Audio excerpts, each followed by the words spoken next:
Hi అండి. నమస్తే. Welcome to అమ్మాయి లోకం. అందరూ ఎలా ఉన్నారు? నేనైతే చాలా బాగున్నాను. మీరందరూ కూడా బాగుండాలని మనస్ఫూర్తిగా కోరుకుంటున్నాను.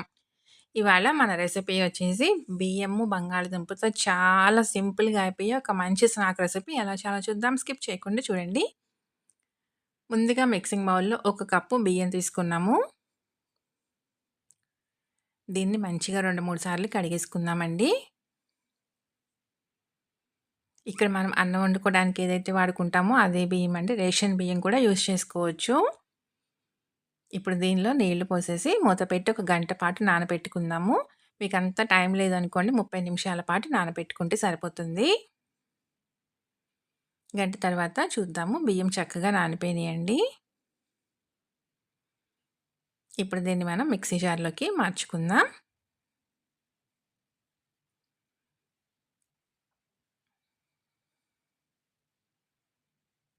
దీనిలో ఒక చిన్న అల్లం ముక్క, 2 పచ్చిమిర్చి, ఒక ఎండుమిరపకాయ, ఒక వెల్లుల్లి రెబ్బ వేసుకుందాము. వేసే ముందు నీళ్ళేమి వేయకుండా గ్రైండ్ చేసుకొచ్చుకుందామండి.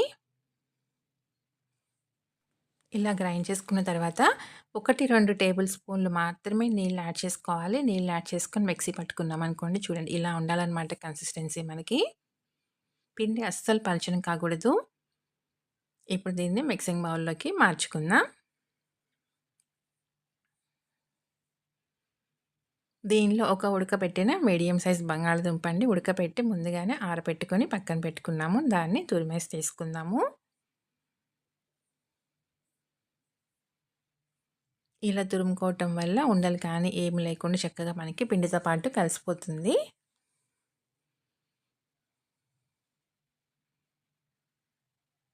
ఒక కప్పు బియ్యానికి ఒక మీడియం సైజ్ బంగాళదుంప తీసుకున్నామంటే కరెక్ట్‌గా సరిపోతుందండి. ఇప్పుడు దీనిలో రుచికి తగినంత ఉప్పు, ఒక పావు టీ స్పూన్ ధనియా పౌడర్, ఒక అర టీ స్పూన్ జీలకర్ర, సన్నగా తరిగిన కరివేపాకు కొంచెం, ఒక పెద్ద ఉల్లిపాయని సన్నగా తరిగి పెట్టుకున్నామండి. దాన్ని వేసేసుకుందాము. సన్నగా తరిగిన కొత్తిమీర కొంచెం వేసి మొత్తం మంచిగా కలిపేసుకుందాము. బంగాళదుంప, బియ్యం మంచిగా కలిసిపోవాలండి. పిండితో పాటు బంగాళదుంప చక్కగా కలిసిపోవాలనమాట. ఇంకా నీళ్ళు అస్సలు వేసుకోకూడదండి. ఎక్కడ ఏ స్టేజ్‌లో కూడా నీళ్ళనేది యాడ్ చేసుకోవద్దు. పిండి అస్సలు పలచన కాకూడదు మనకి.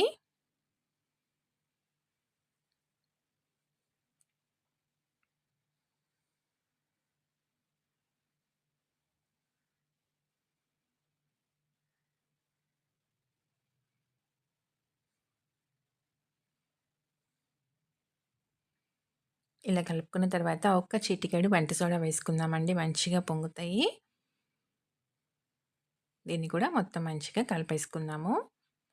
కన్సిస్టెన్సీ మనకి ఇలానే ఉండాలండి. గట్టిగానే ఉండాలి. పిండి అసలు పలచన కాకూడదు. ఒకవేళ మీకు పలచనైనట్టుగా అనిపిస్తే 1, 2 టేబుల్ స్పూన్లు బియ్యం పిండి వేసుకొని కలుపుకోండి. అడ్జస్ట్ చేసుకోండి.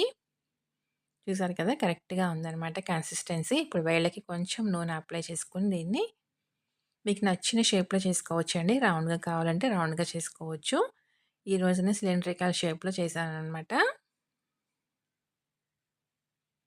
అంతేనండి.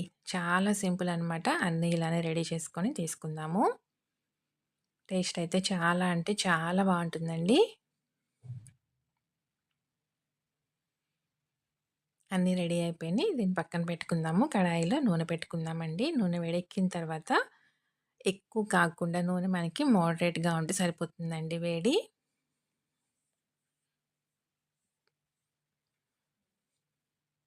పట్టినన్ని వేసుకొని 2 పక్కలు చక్కగా ఎర్రగా కాల్చి తీసుకుందాము.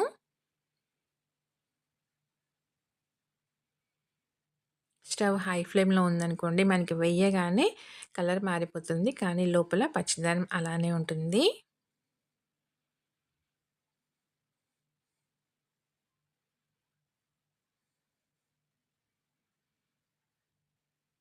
ఇలా 2 పక్కల మంచిగా ఎర్రగా కాల్చి తీసుకుందామండి. చాలా అంటే చాలా టేస్టీగా ఉంటుందనమాట. ఈవినింగ్ టీ టైమ్‌లో ఒక మంచి స్నాక్ రెసిపీ అండి. టొమాటో సాస్‌తో చాలా బావుంటుంది. బియ్యం మిక్సీ పట్టుకునేటప్పుడే మరీ మెత్తగా కాకుండా కొంచెం మనకి సన్న రవ్వలా ఉండేటట్టుగా మిక్సీ పట్టుకోవాలండి. అలానే నీళ్ళు ఎక్కువ వేసుకోకుండా పిండి గట్టిగా మిక్సీ పట్టుకోవాలనమాట బియ్యము.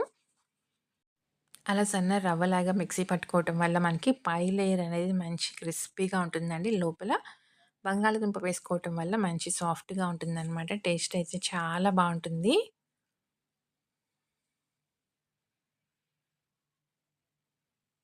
ఎక్కువ సేపటి వరకి ఆ క్రిస్పీనెస్ పోదండి పైన. చాలా టేస్టీగా ఉంటుంది. తప్పకుండా ఒకసారి ట్రై చేసి చూడండి. చూసారు కదా! చక్కగా వేగిపోయినాయనమాట. మంచి క్రిస్పీగా తీసేసుకుందామండి. అన్నీ ఇలానే వేయించుకొని తీసుకుందాము.